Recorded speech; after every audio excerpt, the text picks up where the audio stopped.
Bonjour. Je suis Kazem. Je suis le fondateur de CodeWhite, kazem.com. Ce cours explique comment travailler avec des données de séquences et de séries chronologiques pour des tâches de régression à l'aide de réseaux de mémoire longue à court terme, LSTM. LSTM peut être utilisé pour la classification et la régression, mais l'objectif principal de ce cours est la régression.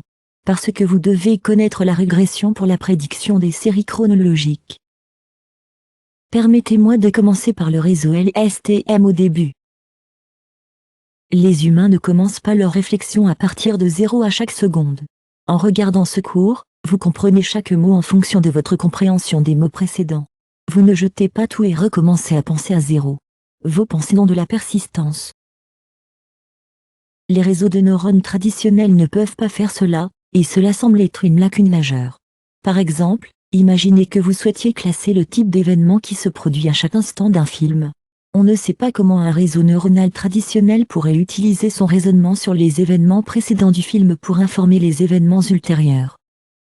Un réseau LSTM est un type de réseau neuronal récurrent, RNN, qui peut apprendre les dépendances à long terme entre les pas de temps des données de séquence. Long Short Term Memory Network est un RNN avancé, un réseau séquentiel, qui permet aux informations de persister.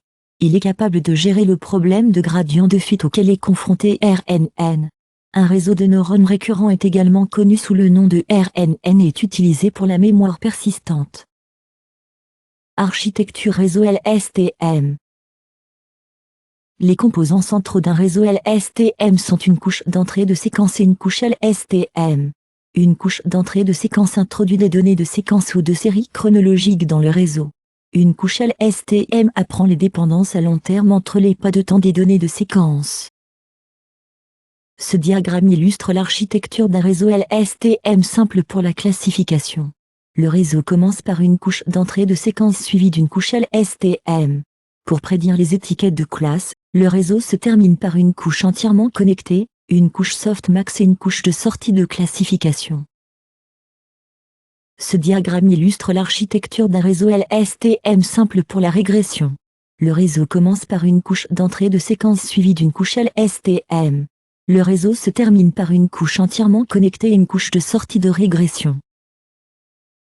Nous nous sommes familiarisés avec certaines architectures LSTM, maintenant nous apprenons à implémenter ces réseaux dans MATLAB.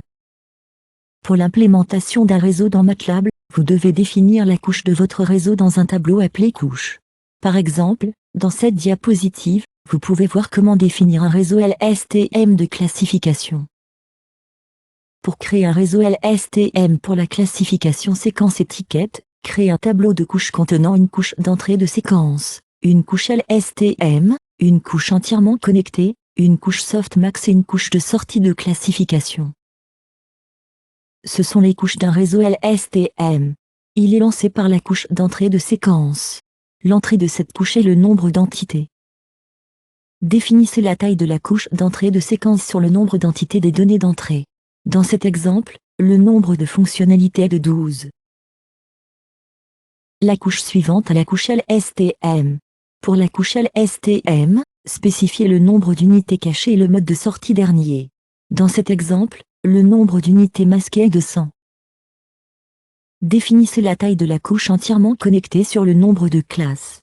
Nous écrivons une classification LSTM, nous devons donc définir le nombre de classes. Vous n'avez pas besoin de spécifier la longueur de la séquence.